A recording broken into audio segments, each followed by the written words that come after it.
Check out Paddy Power's new and exclusive Cash Card Plus, available to use online, at ATMs, or even down the local. Paddy Power, you beauty.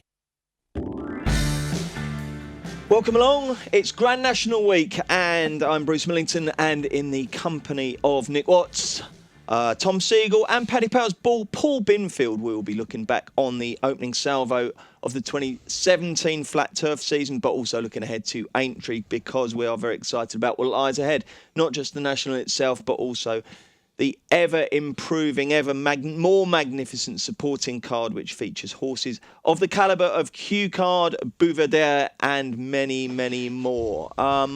First of all, we better talk about Ryan Moore and how he almost bankrupted the entire bookmaking industry, Paul Binfield. How genuine was that? Does that take us out of the realms of the usual PR bullshit that you lot peddle and into serious territory? We never peddle bullshit, Bruce, you know that. No, it was very, very serious, actually. After the first three went in for Ryan Moore, the multiples and the accumulators were piling up. The lads in the bunker at head office were sweating away. And, Ryan Moore getting beaten on No This Is Us saved us alone 7 figures. And that, as I said in your paper on Sunday, it was a very important neck. I think you also said there is a God, didn't you? There is a God, Bruce. Had you doubted it? He's looking down on the bookies at the moment. Yeah, I think he's got better people to look after. I'd say so. Now, one thing that I'm not quite, I'm slightly confused about with this one, Paul, is that why would you shorten the prices? I mean, obviously a lot of money was sent back in on No This Is Us, right? But why would you do that? Two reasons, or two things that make me think that sort of thing is slightly peculiar behaviour. One is surely the more you shorten the price, the more you're increasing the cash-out offer for those people who have done those ACCAs. And then for the other one, the people who have done those bets, haven't they taken best odds guarantee anyway? Yeah, I suppose both of those points are valid, Bruce. I wouldn't be the greatest expert on shortening horses or putting money back into the ring, but two valid points, and I guess when something like this happens, as I said, it really is panic stations in the trading rooms. OK, well, one man who is an expert in shortening horses by tipping them is Tom Siegel. What did you make of Saturday's first session of flat racing this year? Did it get the juices flying, Tom? Yeah, loved it, Bruce. It was really exciting, wasn't it? Seeing the gamble on the old the Lincoln. It was like back to the old days. I loved the whole meeting. I love this time of the year. You got the National, you got the start of the flat. It's just, for me, it's the best time of the year. So I'm really looking forward to this weekend and the next couple of months. Tipping a few seconds. Yeah, that was annoying, but there we go. You know, you a few seconds go here, a few seconds there. Something will all change around. And someone who's going to have to really force their enthusiasm is hardened jumps man Nick Watts. Nick, what were you doing Saturday afternoon? I bet you didn't watch it, did you? Because you're newlywed as well, so you're having to do all those kind of things of going to craft fairs and that kind of thing. Yeah. IKEA. Oh my God. Watts would never ever go to IKEA. Watts is not an IKEA man. He must be. There'd be some little pine furniture shop in Chipping Norton that he'd go to for his furniture. Come on, Wattsy. Tell us the truth. I was actually in Bournemouth at the weekend on a kind of post-marriage stag do for me. Because a few Is that what posh claret crunchers do these days? They have a stag do after their wedding. A few of the guys couldn't make it on the original one last year, so we said we'd have one after the wedding, and it's 10 months after it now, but we finally got around to doing it in Bournemouth at the weekend. Was it good fun? Yeah, it was a lot of fun, yeah. Did you vomit? Nice. I didn't quite vomit, no, but I was a former student in Bournemouth as well, so I know the place quite well. And it was good to go back, get a bit of sun and sea and all that kind of stuff. I went on a stag do once, and there was one nightclub, but it had sort of 2 different nightclubs in there. I think one might have been called the Cage or something. Does that ring bells? The Zoo and Cage, yeah. The Zoo and Cage, yes, that was it. Yeah, it does ring many bells. Yeah. I'm O'Reilly. Okay. Tom, let's just have a quick look then, a more forensic look at these races, just in terms of, where we might be learning some clues that could be useful for the future. I mean, Absolute Blast, who, by the way, was a very positive word for Graham Rodway in Friday's Postcast. Well done, G-Rod. That one, the Magnolia, what sort of future might that particular beast have for the rest of the season? I think there's limited upside in Absolute Blast, Bruce. I thought the other winner on the day, the Big Country for Mick Appleby, is a very interesting horse. I don't think I've ever seen a Rosebery one as easy as that. I think he's probably got 20 pounds in hand. I think he's going to be an Ebor horse. I think he's going to be really good. I know Mick Appleby said after his best horse he's ever had. And Really? He did, and he's not had a Group 1 horse. He's had Danzino as a sprinter that's running Group 1s, but they were really bigging this horse up. I think he was incredibly impressive. He never came out of a canter. I'd much prefer him to Absolute Pass going forward. And I think we've got to mention the Lincoln, Bruce. I mean, I'm a massive jockeys man, as you know. I thought Tudhope and Spencer were absolutely brilliant in that race. I don't know what the other guys were doing. I really don't. I thought they rode them to sleep. They were drawn 20 and 21, and if they're the only two who must have watched the Spring Mile beforehand, because there were some Muppets, and that Zini and Hannigan, they switched their horses from a good draw to the middle, to the near side, got stuffed as a result. Tudhope and Spencer went from trap 21, immediately switched their horses to the outside. Tudhope ended up being the first draw, coming the widest of all from nearly the highest draw on this side, and that won in the race. I thought it was the ride of the season. If anything beats that, and it was the first day of the season, I will be staggered. I thought he was sensational. Brilliant, excellent. And Tom, like I say, or rather like you say, you're a massive jockeys man. Who are the jockeys this season that could kind of elevate themselves to that next level? Who could be the breakthrough jockeys? And who are the jockeys that punters should think, yeah, when he's on my horse, I'm glad to have him on my side. I got 5, Bruce. Okay, I've got 5 on my list that every time I get a piece of paper and I get the old purple highlighter pen, the luminous green highlighter pen, and first thing I do on my list is I put Ryan Moore, obviously, James Doyle, Tudhope, Kingscote, and Sylvester de Souza. Really? They are miles better than They're the rest, the 5? in my opinion. Yeah, they'd be Really? my 5, yeah. Blimey, that's interesting. You a big jockeys man, Nick, or do you tend to worry about the horses themselves rather than jockeys? No, I'd agree with Tom. I think anyone who's prepared to switch tactics like Tudhope did at the weekend, gets my vote straight away. And Tom's always gone on about Royal Ascot in the past. The straight mile races there, and you do tend to see it again that if you play your hand late and you're patient, then those are the ones to follow rather than ones that get too excited and carried away and at the front right from the off. So yeah, I think jockeys are very, very important. And as Tom's already alluded to, Tudhope, to have the balls to do that, to switch it, and to executed it perfectly. Hats off to him. It was fantastic. Tom, we did the flat preview postcast recently, and we talked about the Jockeys Championship, but you weren't on the panel there. Who would you think is going to win the Jockeys Championship? Obviously, it doesn't necessarily mean that they're one of your big 5, because it could just be someone who's prepared to get in the car and do the hard yards. I think Sylvester's a certainty, Bruce. Do you? I really do, yeah. Why? I really do. I just think he's like 10 pounds better than Hannigan, and I think he's the only danger myself, because I think they're going to get a lot of the rides up north. Well, that's the thing. I mean, it doesn't matter whether you think Hannigan's a better jockey or, your view of that, but surely Hannigan and Fahey will team up to devastating effect numerically, won't they? Well, I don't know. I'm never going to back one of their horses. I can assure you of that. But really? Never. You're never, ever going to back a Fahey-Hannigan horse? Not a Fahey-Hannigan horse. I'll back lots of Fahey horses. Really? Yeah. You can't have Hannigan? No, never back him in my life. I haven't backed him for 3 years, and I won't. Have you tipped him?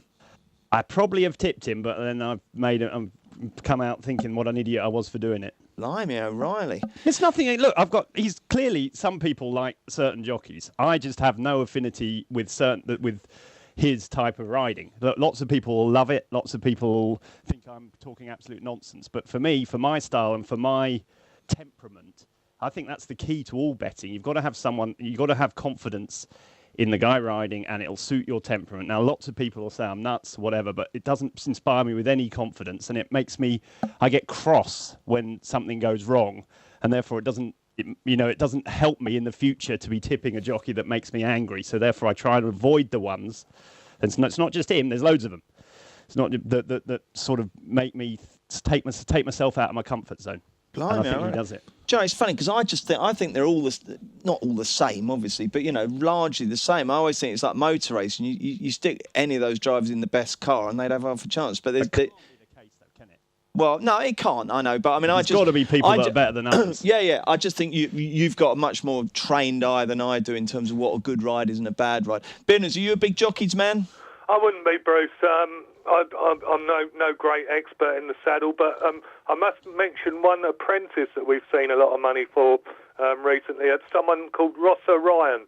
headhunted by Richard Hannon. I think he used to work for Willie Mullins, and he was 9-1 when we put the Apprentices title up, and he's now 100-30. So, you're betting on the Apprentices. There we go. Blimey, we like that. Give us a show then. Yeah, I've got the other one up. I'm going to have to change. No, go for the Senior Jockey Championship first, and then we'll do the Apprentices. Yeah, 11-8 to Sousa. Hannigan is 5-2 from 9-2. No doubt Tom Seagal was Lump backing Tom, him. yeah. I've been laying it. Yeah, Andrea Azzini 7, Ryan Moore 7, and then it's 8 Jim Crowley and 12 Bar. And while you're getting the Apprentices up, Nick, I can't see Ryan Moore going for it this year, can you? I just don't think it bothers him. He's not remotely interested in winning the jockey's title. You think middle to end of the season, he'll be going abroad everywhere, like America, Australia. He won't care about this. Absolutely not. And okay, what have we got for top apprentice then? Well, we've got Adam McNamara in at 6-5. He's drifted slightly because of this support for Ross Orion, who is 100-30 now. Then you've got Clifford Lee on 7, Nathan Evans from the Easterby stable 8-1, Ed Greattricks 8-1, and 9-1 Bar, Bruce. Fair play to you for doing the Apprentices. That's good. Anything attract you there, Tom, out of those? Not really. I'm interested in what you say about Ross Orion. I mean, I'm a big Apprentice fan. It's another one of my pet theories is that the jockeys at a general level aren't that great. And so if you can cotton on to a good apprentice getting £5 or £7, it's a big advantage in these handicaps. So I am keen on looking at the Apprentice. So I'll have a look at him now. One I got to mention, Bruce, and he's not very well at the moment, is George Baker. He would have been second on my list behind Ryan Moore. Wish him a great, quick recovery because I think he was sensational too. Absolutely. I think we all agree with that. A terrible accident at St Moritz, and hopefully he will be back as soon as possible. Okay, we'll get your Saturday eye catchers. We'll start with you, Nick. Nick, was this a betting and drinking escapade down in Bournemouth, or are your mates not particularly betting fans? Funnily enough, there was 4 of us there at the weekend, and we all decided to pick one team on the football and do an ACCA between us, and it was the 2 industry people who got the winners, and it was me and one other guy who tipped the losers. So we let the side down. I went for Torquay at home, and they got beaten 1-0. So. Well, everyone knew that was going to happen. You muppet, Watsy. I know. Okay, well, Watsy, and even if the answer to this is no, just pretend it is. So you then went back, and after your stag weekend, you went back and kissed your good lady wife, and then you said, right, I've got to crack on and watch the videos for all the weekend racing because I'm on the Postcast on Monday and I need an eye catcher. So who is it? I did actually do a bit of research yesterday, so I did see the Lincoln. I did see Big Country winner. I know Tom's already mentioned him, but he was a massive eye catcher for me. Not quite sure what the plans are because Appleby afterwards said he'll make a cracking hurdler next season, but that's a bit too far in advance for us at the moment. Lump on for the Supreme. Yeah, but hopefully in between times he'll pick up some more good races on the flat. And I've got a jumper from yesterday, but I think we're coming on to Sunday shortly, aren't we? Okay, are we? Where? Oh, yeah, all right. Yeah, we'll do that in a minute then. All right, and Tom, who's your eye catcher from Saturday? It was going to be Big Country. I thought a horse that ran over fences at Stratford, Some Buckle, is an interesting horse going forward. I think he's going to go up a lot in the weights for that, but I think he's sort of a good ground staying chase one year. One of those summer handicaps somewhere, I think he'd be a good horse for one of those Some Buckle, I think it's called. Yeah, Tom George's. All right, then, Binners, what's yours? Well, I was at Kempton, and Big Country was. We've already mentioned him. I got a tip for Wild Hacked in the Rosebery, same race. He ran really well for Marco Botti, finishing second, and might have come across a real monster in Big Country. All right, then. OK, well, let's go straight on to Sunday then. And without further ado, Watsy, what was your Sunday eye catcher? Well, it's nothing groundbreaking because he did win the race and he won it nicely. But San Benedetto, who won at Ascot, just seems to have found his feet recently. I think that's his last 3 he's won now. And he's interesting for a couple of reasons. A, he likes this good ground, so I think Paul Nicholls might wheel him out a few more times before the end of the season. Indeed. Because we're getting to this brilliant climax in the jump season between him and Hendo. And I don't know what it is with Nicholls. He's a superb trainer, and just when you think he's kind of gone missing or he's not going to do it, he seems to get all his ducks in a row for these last 2 or 3 weeks of the season, and I wouldn't rule him out of the championship race yet. Well, we're going to talk about that. OK, so San Benedetto. Yeah, OK, well, let's have a chat about that then, because obviously Nicholls 2-1 against Hendo yesterday at Ascot. I think there's £76,600 between them at the moment. Hendo is in charge. What's the latest betting? Because this is done before the Monday racing, and Paul Nicholls doesn't have a run today, whereas Hendo has 5. So what's the latest prices from Paddy Power, Paul Binfield? We're 4-7, Nicky Henderson, Bruce, and then Paul Nicholls is a 5-4 chance. But okay. I certainly wouldn't rule him out. 5 arrows in the Grand National on Saturday. Indeed. Who do you think will emerge victorious, Tom Seagal? Oh, that's close. I've got a sneaking suspicion it'll be Nichols again, Bruce. I just think the Grand National and those big end of season races, his horse is incredibly, we always associate with him with those going through the winter, but his horse is so much better on good ground at the end of the season, as we saw at Ascot yesterday. He doesn't have any worries about running them as well. So no, and he did say a couple of weeks ago, he's got absolutely loads and loads of horses. He's desperate to run on good ground. And I think he's got a few in the National with a good chance, and I think he'll have a few winners at Aintree too. And while Henderson's going to win, got better chances with the likes of, or Altior and Bouvardere and those types. I think it's going to be close. Okay, we shall talk about the National in a bit. But first of all, I want a horse from each of you, your best bet or your best anti-post bet for the flat season ahead. Nick Watts, you're first. I've been talking up Swiss Storm all winter, and I'm a bit worried that, other people are kind of jumping on the bandwagon. I think he might be a bit of a false price now, but, having been with him, for the winter months so far, I'm going to stick with him now and hope he wins the Greenham. Okay, so that's Swiss Storm for the 2,000 guineas for Nick Watts and David Ellsworth. Wouldn't that be great? Tom Siegel, who's your one? My one is in the Oaks, and it's the Godolphin horse Wu Hader that won the Morcel Boussac. I think she's been crying out for a mile and a half. I think she's going to run in the Guineas. I think she'll run really well there, and I think she's got a cracking chance in the Oaks. So it's Wu Hader. Splendid stuff. Paul Binfield. Jack Hobbs in the Arc, Bruce, at 6-1. Tremendously impressive in the Dubai Shima Classic after a long break. And I think the ground probably should be right for him in Paris. Really? Blimey, you're a good weather forecaster. Well, Can you have that one, Tom? I mean, if you're having a bet on the Arc right now, who would you back? I would. Well, I don't know. The three. I wouldn't back anything at the moment. No, sure. Of the older horses, I like Aidan O'Brien's filly, Seventh Heaven, who was second to Jack Hobbs in Dubai. I think she'll improve a lot, and the better ground, the better she'll be. But I think at the moment, I'm not holding out much hope for the older horses beating a good 3-year-old. Paul, how much shorter can he realistically get, my friend? Who's that, Jack Hobbs? Yeah. Yeah. Well, it depends. I guess if he wins a couple of these mid-season races that Gosden was talking about after Dubai, maybe he can get, a point or two shorter. But there's going to be other contenders by that time. So, whether he'll be 6-1 on the day is debatable. But I really like him, and I think I would say the ground is usually a little bit yielding in France at that time of year.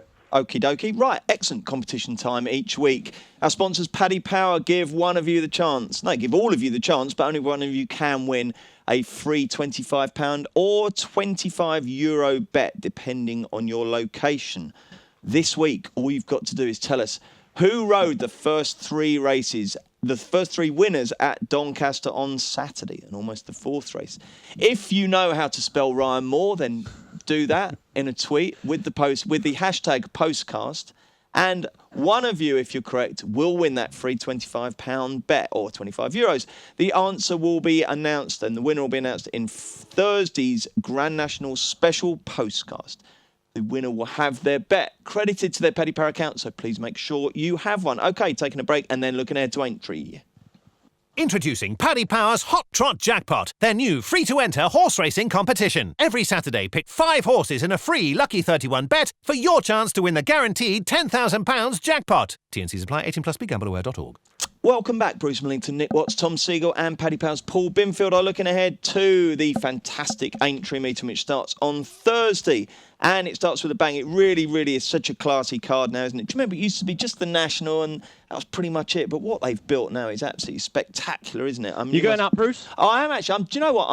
I'm losing my Grand National virginity this year. I've never... Oh, really? Ridiculously, I've never, ever been to the Grand National, but I'm going You this love year. it. Are you going all 3 days? No, sadly not. Do you know what I'm doing? This could be a real rick, this. I'm driving up from Surrey on Saturday morning for a day trip. There's no trains.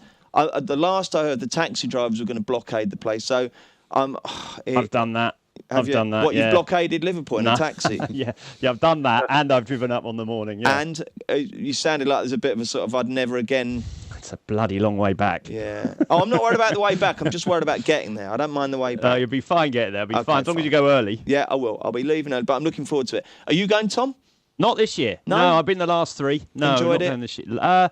I do enjoy it. I enjoy the track and everything. The only thing I'll say is that I didn't actually gets to watch the National because once you go there, Bruce, you'll love it. Walk the track, have a look round, but they sort of run the National sort of away from you a bit, so you can't actually see the National too well from the stands. Right. But you got to walk the track. It's fantastic. Oh, okay. Hopefully there'll be a television monitor. Okay, before we get to the big race on Saturday, let's talk about what we've got on Thursday. Obviously, the Betway Bowl is the big ticket item. Have we got any prices yet, Paul? Yeah, we make Q cards 7-4 to make amends for Cheltenham. Empire of Dirt 3-1. Bristol de May 5-1. 6-1 Outlander. 10-1 Sub-Lieutenant. 12 Bar. Okay, blimey. There's some names rolling off the tongue there, isn't there, Nick? Who'd you like? Oh, it's fantastic. Q Card is a bit of a dilemma for me because obviously we know what he did last year. He fell at Cheltenham and then he came back and won this race easily. Could do it again, but the difference is this year he wasn't travelling half as well at Cheltenham when he came down as to when he was, when he fell last year. Whether aged 11 is just starting to catch up with him, it's certainly a possibility. The one I like at the price is, I don't know what the Gigginstown running plans are, but if Outlander goes, I don't think he likes Cheltenham at all. He's run at the festival 3 times, never done very well there at all. But prior to that, he was a good winner of the Lexus. He comes here relatively fresh. I don't think he did a lot in the Gold Cup, really. I don't think he overexerted himself, never really got into the race. But it wouldn't surprise me at all to see him bounce back. So he could be the one, just younger, fresher legs. Love to see Q Card do it again, but if he doesn't, he's had a fantastic career. So in a way, it doesn't really matter. No, absolutely right. I mean, I must admit, Tom, looking at the race, I'm kind of keen to take on the front two. I didn't think much of Empire Dirt. Q Card, I just think, unfortunately, the Warriors probably, we've seen the very best of him. Who do you like here? I think it's quite good. I like you. I like your angle there. I think you're right. Empire Dirt was really disappointing in the Ryanair. I thought he never went a yard. I don't know what's up because the form of his second to Sizing John is obviously, he should have run a lot better than he did in the Ryanair. That was really disappointing. Q Card, I thought the race just didn't. I think he's just an out and out stayer these days, Q Card, and I think they sort of quickened away from him. They didn't go too fast at Cheltenham, and they sort of got running down the hill, and he was sort of getting off the run. I don't think he was out of it still. Whether he's as good as he is age 11, I don't know. But I'm quite interested in Bristol de Mai. I know people tell me I'm nuts about this horse, but if you watch the Gold Cup again, he's right there jumping 2 out, makes a bad mistake there. And the key to him is that what he wants is a tight, flat, left-handed track, exactly like Haydock. And I think his first entry is going to be perfect for him. If he gets into a rhythm off the front, I think he could go really well. Do you like a bit of cut, do you think? A little bit, yeah. He like a bit of cut in the ground, but he ran well at Cheltenham last year. In the what's it called, JLT, when he was second that day. That was good ground. I don't think the ground's a problem. I just think a level track and a left-handed level track over 3 miles, 3 miles one will be perfect for him. And I could see him getting into a rhythm out front against these, and maybe they won't get past him. Sub-Lieutenant's interesting if he runs though, because I think he needs to step up for 3 miles as well. Yeah, absolutely. What price is Bristol, Paul? Bristol is 5-1, Bruce. 5-1. Who would you be backing? Well, I think Silvianico Conti is at 12-1. I've never heard of that horse. Who? I know, a bit of a forgotten horse, I'd say. Won the race twice before, and he wasn't far behind Thistlecrack in the King George, so I'll forgive him his last run. Okay, so who's your fancy there? Silviniaco Conti. You've had a go at me beautifully done. You nailed it. No, he absolutely nailed it. Well done, Binners. Excellent stuff. Excellent. Okay, let's move on to the entry hurdle. Bouverdere, I guess he's pretty damn short to follow up on his excellent Cheltenham triumph, Paul. Yes, indeed. A 1-2 favourite. Difficult market to call this because they keep seemingly changing their mind about Apples, Jade. I was saying Punchestown 1 minute and now may go to Aintree, but anyway, he's in there at 9-2, 7-1, the new one, and Jeski, and we pushed Yanworth out to 8-1 this morning because we think he'll run in the Liverpool hurdle. Oh, okay, excellent. Have you got fancy here, Nick?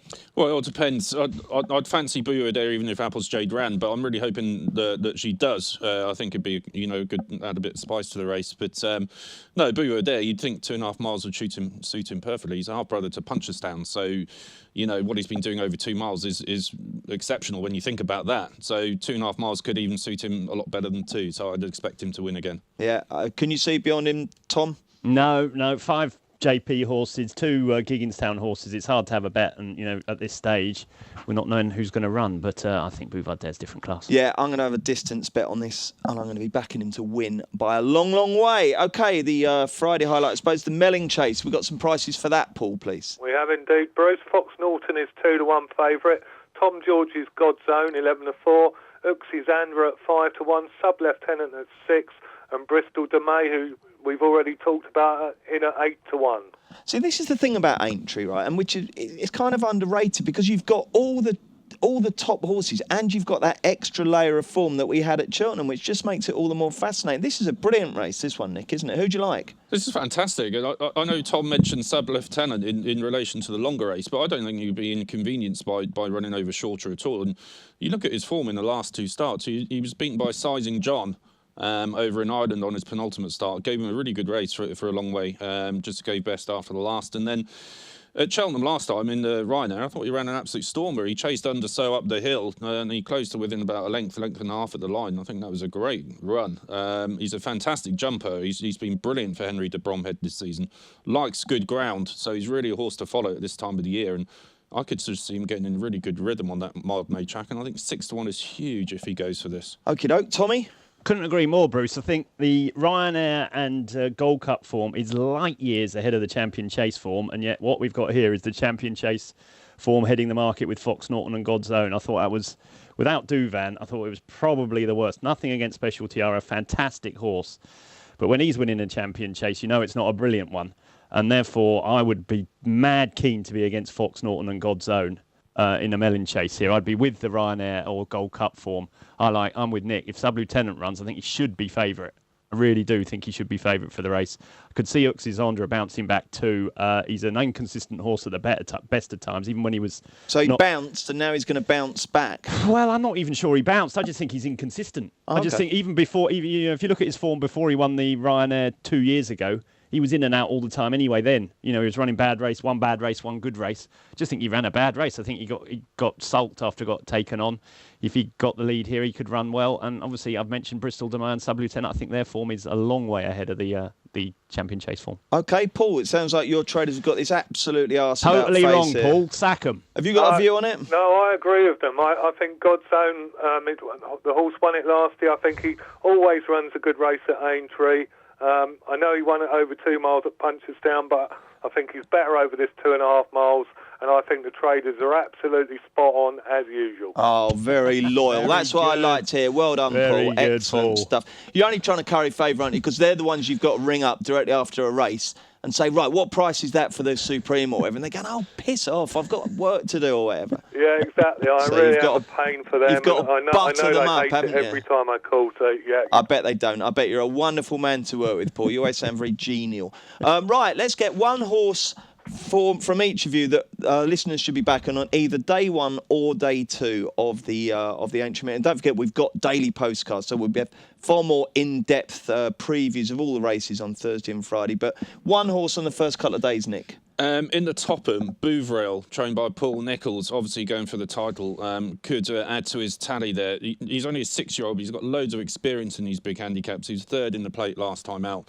And I thought he might be a bit young for the race at 6 years of age, but I was just looking through the records. Triolo, Delaine and Mafiel in recent years have won age 6, so that doesn't bother me anymore. So Bouvrail, I think he's about 12, 14 to 1 in the Topham. Okay. That'd be lovely. I always think Bouvrail's a bit of a Marmite horse. Hey, very good. Tom, who do you like? How long have you thought that one up, Brucey? I tried it on an earlier podcast and absolutely bombed. I'm so glad I wheeled it out again. Thanks, Tom, for laughing at that. Who's your best bet? It's an old podcast favourite of ours, Bruce. One of the Irish lads talked about... Not Kit and Rock. No, one of the Irish double W's. Oh, yeah. One of the Irish lads has been banging on about it for years, and I agree with him. Finally, it's got back in a race that I think it's a 2-miler. He's been running over too far. If you watch the which day are we talking here? It took on the Thursday in the Red Rum Chase. It ran in the Close Brothers Novice Handicap Chase at the Cheltenham Festival. Cantered into the lead two out and didn't get home. Finished 9th.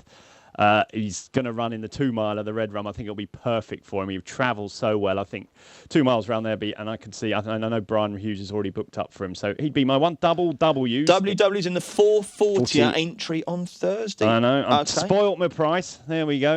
You're a good man. Thank you very much. The listeners will love you for it. Binners, who's your one for either the first or the second day of the entry festival? Day one, I'm going to go for Top Notch, Bruce, in the Manifesto Novices Chase. I don't think there's a horse of the calibre of York Hill in there against him, and for a small horse... Oh, he's smally. I didn't know that. Yeah, I'm unaware of that. Yeah, fairly compact, small type of horse, and he's just been brilliant over fences this season, despite that, and I think he'll go close. How small is Top Notch? Because it's almost illegal to mention Top Notch without saying small. In actual fact, what you did, Paul, was good there, because normally you say he's not the biggest horse in the world, don't you? That's how you have to word it. But, I mean, Tom, seriously... Oh, no, Nick, actually, you're a son of the soil. You know about animals.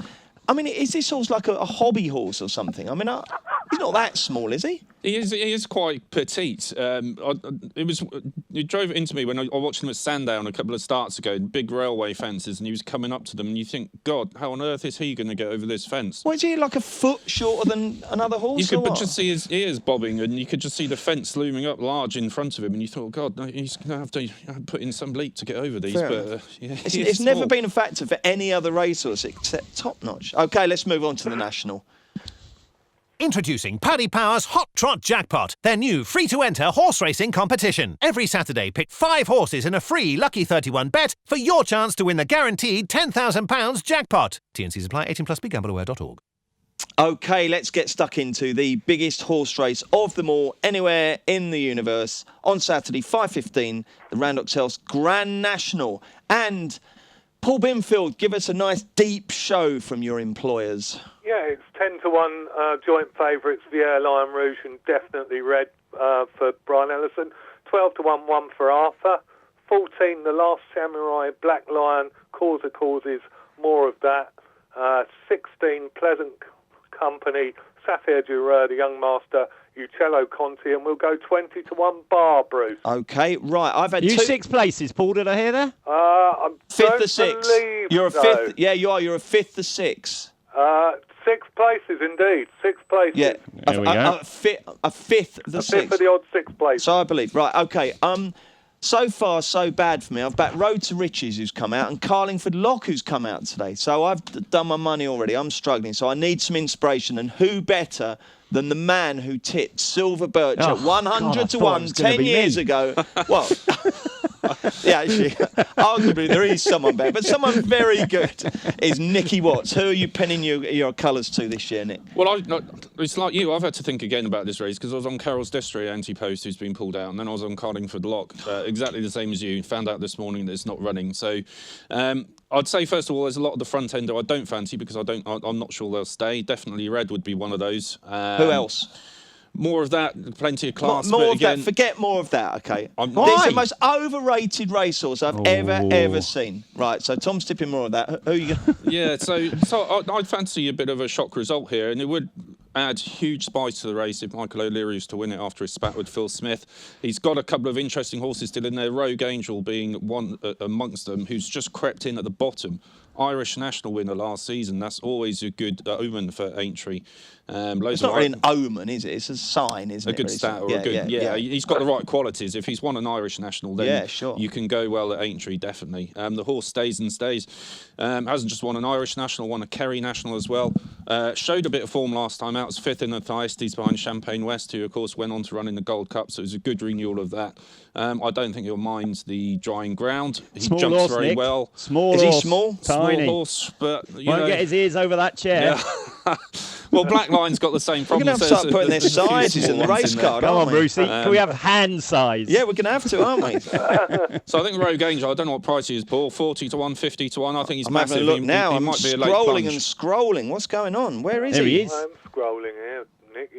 33-1 for you, Nick. 33-1 for Michael O'Leary. Blimey, OK. How would he respond if he wins the race? Would he be contrite? I think he'll give Phil Smith a great big kiss, and it'll be all over the front of the racing post. Rogue Angel, that's a good one for headlines. There's all sorts of headline possibility there, so that'll be good. OK, so Tom, why do you fancy more of that so much? Listen, I'm not sure I fancy him so much at 14-1, but I think at 40-1 when I backed him. For a start, he is overrated. I get that. But the second point to make is this is a bad national in terms of class. We're talking about here a horse here that was going to be second or third to Sizing John in the Irish Gold Cup. He was sixth in the English Gold Cup.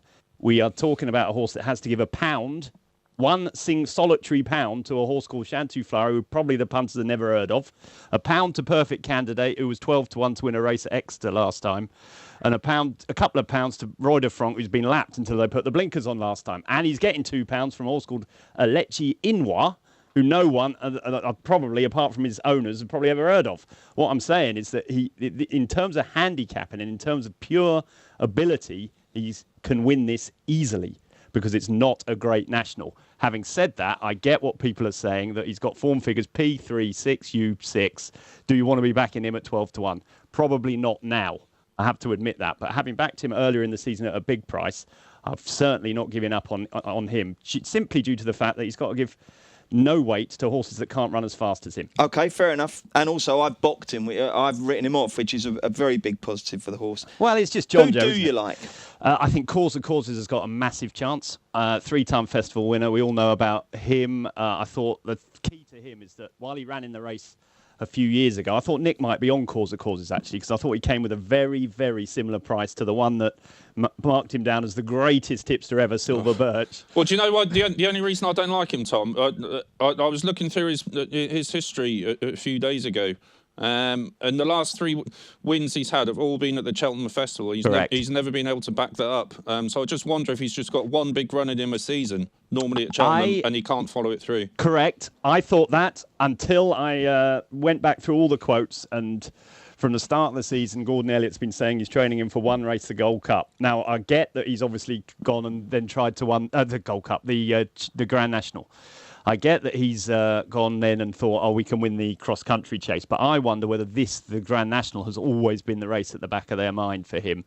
I know I was so against him in the cross-country because I thought I'd watched him round there before. I thought he's just not a brilliant jumper. He was nearly foot perfect round there. He won by 10 lengths. I think he's an absolutely stonking each way better at 16-1 or whatever, because I think the jumping won't be an issue for him, and I think he's got a great chance. But then, as Nick said, I think the average price the last 10 years is over 36-1. Yeah. So what do I want to be playing? Last 5 years, it's been minimum 25s, isn't it? I think if you throw in Mon Mome and a few of the others before that, I think it's 36-1 the average over the last 10 years. Do I really want to be playing at the front of the market? No, I don't, because I think it's a race all about luck, position and jumping and rhythm, and those are the things you can't predict. So give us a couple then at bigger prices that might be on the radar for Saturday's big tip. I thought if Regal Encore ran, he'd be quite interesting. I know he's got lots of P's by his name, but he was second in a champion bumper. He won that handicap at Ascot, staying really strongly. I think he's an out-and-out stayer. He'd be one that thought could run a race at, he's 66-1, something like that. I thought he was an interesting horse. He's got back class. I do like a bit of back class. I agree with Nick about those Gigginstown horses. I was more interested actually in horse Wounded Warrior and the other one, Measure of My Dreams, for Noel Mead. They're totally in the wilderness this season. They've got terrible form figures. But if you go back to last year, Wounded Warrior reminds me very much of last year's winner, Rule the World. He had proper Grade 1 form all throughout his life. I mean, if you go back through his form last year, when he was running, he beat Rule the World by 9.5 lengths in a Grade 2 at Nace. He was third to Don Poli in the RSA one year. He was second to Valsalido and Punchestown afterwards in a Grade 1. It's proper good form. The only thing is he's shown nothing this year, but he has been running in heavy ground for most of it. He hasn't had good ground since he was second to Valsalido, since he was third to Don Poli. So I was wondering whether he might bounce back. And the same with Measure of My Dreams, who was involved in that 4-miler last year with, all that good form from last year's form, Native River and all that. He was third in John it, Joe horse who was second in the Gold Cup. Manila Rocco, Vio Leon Rouge. Yeah. They're all in there. He was third in that race. To them, he was in front of Vincente, who I give a chance to, Southfield Royal, Vion Leon Rouge. But like the other Noel Mead horse we were talking about, he's pulled up 13th in his 2 starts this season, including at Cheltenham last time behind Tom Portu. So you're taking a bit of a risk. But then that's what the National is these days. It's a complete lottery, unlike it was years ago. And I think those two might be on my. I might be having a few. Well, I'll definitely be having a few quid on them. Whether there'll be a headline tip, it remains to be seen. Okay, excellent. And a colleague I was chatting to this morning made out a very good case for Raz de Marie. Any encouragement there? Yeah, definitely. 12 years old though, more of a Paul Keeley sort of selection. It's not a problem. He's Gavin Cromwell's a massive fan of his. Second in the Welsh National, wasn't he? He's won a Cork National. He stays. He's been crying out for good ground. I think I don't know who gave you that, Bruce, but that's not a bad shout. It was our old mate Brian Morris. Hey, it's not a bad shout. That could go well. What do you think, Nick Watsey? Yeah, no, I'd completely agree. And he got round in the race a few years ago, didn't he? I think he was 7th or 8th, maybe behind many clouds. So he's got experience over the national fences. Yeah, and age doesn't bother me over them at all now. You've had 14-year-olds being placed and winning Beecher Chases, Hello Bud, ripe old age winning over them. So experience, no problem. Yeah. Excellent. Okay, chaps, that's superb. A reminder that if you want to win the £25 or €25 bet, just text the name of the jockey that won the first 3 races at Doncaster on Saturday. Not text, tweet it. Tweet it with the hashtag Postcast, and you might win that £25 bet. We'll announce the winner in Thursday's Grand National Special Postcast. So, very busy week coming up on Postcasts. We've got on Wednesday, day 1 of entry, on Thursday, day 2 of entry, and we're also doing National Day on Thursday. And on Wednesday, Steve Palmer is going to join us for a Masters special. Anyone got any strong views on the Masters? Steve's in fantastic form. He had a 33-1 winner last night in America, 100-1 shot finished 3rd. So he is the man. Yeah, come on, you can have a free go on the Masters. Watsy? Well, I'm actually in good golf form because I backed the winner of the ladies' event of the weekend. That is the luckiest ever in history. Lucky. You cannot Do you know what happened? Lexi Thompson got deducted 4 shots. She did. Yeah. Do you know what? Funny enough, I actually think that was just. Yeah, I she do moved too, her ball. I think it's just, but you can't claim that as being in good form. That is like having 7 fall at the last. That was and very say I lucky. got the winner of the. So who's your Masters tip? Everyone keeps telling me that Dustin Johnson's going to win, but I hate short prices, so I'm going with Brandt Snedeker. Okay. Brandt, he's got 94. He's going to come good. Blimey, I know you like old horses in the National, Masters as well. Brandt Snedeker, okay. How tall is he? Perhaps that's a factor, like poor old Top He's Notch, only 5'6", so yeah, well, you've got to watch that. Tom, who are you going to be backing? Big Spaniard, big whacking Spaniard. John Rahm. Yeah, first time up. I like him. I like him. The only thing, it's not a debutante's gaff, is it, I don't think? Well, they can run well, though, can't they? Yeah, 28-1 I like this guy. I think he's good. And Binners, who do you like in the golf? As I'm so good at pronouncing things, I'm going for this Hideki Matsuyama. I think he's pretty decent. That was beautifully pronounced. Okay, excellent stuff. Righty-ho, gang, thank you very much indeed. Do join us later this week. We've got loads and loads coming up on the Postcasts. Paddy Power stream all UK and Irish racing live on your mobile, tablet or PC. Unlike some other high street bookies, Paddy Power, you beauty!